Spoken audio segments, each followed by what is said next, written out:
The TV series Stargate SG-1 ended in 2007 after 10 seasons, which honestly seems like a long run, but I still feel like it ended too soon. The show is hitting a new stride with the characters of Cameron and Vala. Disodium guanylate. That would make a great alien name, don't you think? Look, since you're part of the team, maybe you should think about... Won't be long. Trusting me? Or uncuffing me? Giving me my pants back? And I was really disappointed that things kind of just cut off after season 10, because I feel like we could have definitely gotten at least one more season out of it. The series was followed by 2 movies in 2008, The Ark of Truth, which wrapped up the Ori storyline, and Stargate Continuum, which was a new adventure full of time travel shenanigans, and brought back Richard Dean Anderson. Richard Dean Anderson. Did someone mention my names? The spin-off show, Stargate Atlantis, ran from 2004 to 2009. And that's what everybody on your planet does for entertainment. Watch a box. And there was another spin-off series called Stargate Universe, but that only went 2 seasons and ended in 2011. The tone was very different than the rest of the franchise. It was a lot darker, and some fans kind of had a little bit of trouble connecting with it and found it perhaps a bit depressing.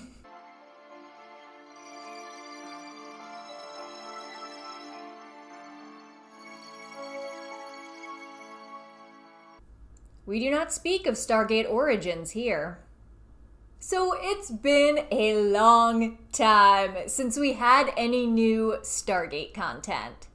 A few years ago, Devlin and Emmerich were talking about rebooting the original movie and planned trilogy, but after the flop of the Independence Day sequel, they quickly scrapped that idea. But very recently, Stargate SG-1 showrunner Joseph Mallozzi sent out a couple of tweets that fans on the Stargate subreddit noticed immediately. Fortunately, Mallozzi is a frequent contributor to the Stargate subreddit, which I think is kind of cool that he engages with fans like that, and he was able to confirm the rumor. Apparently, Brad Wright is currently in talks with MGM to do something Stargate.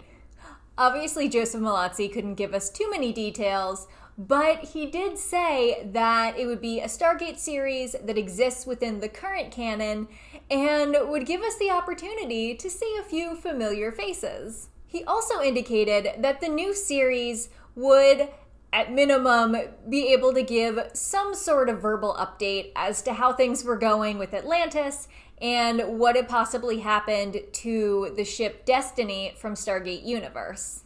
There seems to be a story and a setting planned, although of course Mallozzi couldn't really give us any details on what those might be. Mallozzi first tweeted something interesting about a potential new Stargate back in December of 2019. So now we know that he was trying to drum up interest and basically show fan enthusiasm for Stargate as part of Brad Wright's pitch to the studio. Stargate SG-1! Stargate SG-1!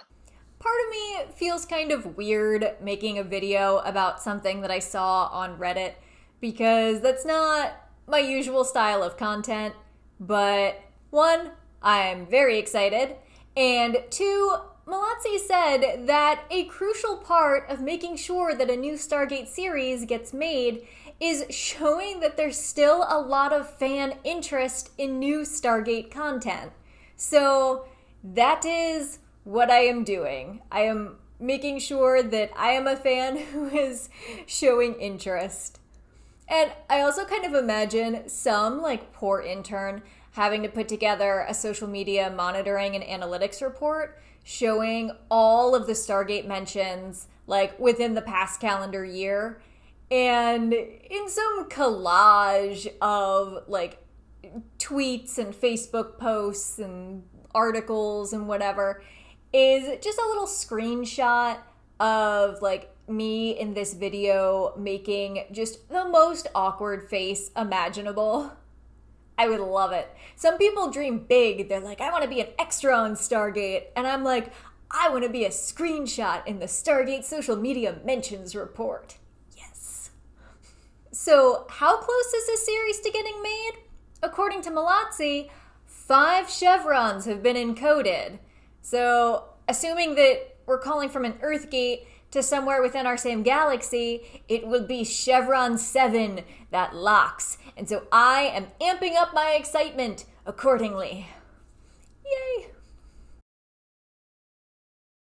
I realized that I should probably explain what my shirt says, because I realized that the word drowning might be visible in some of the footage. And it says drowning my adult responsibilities in coffee.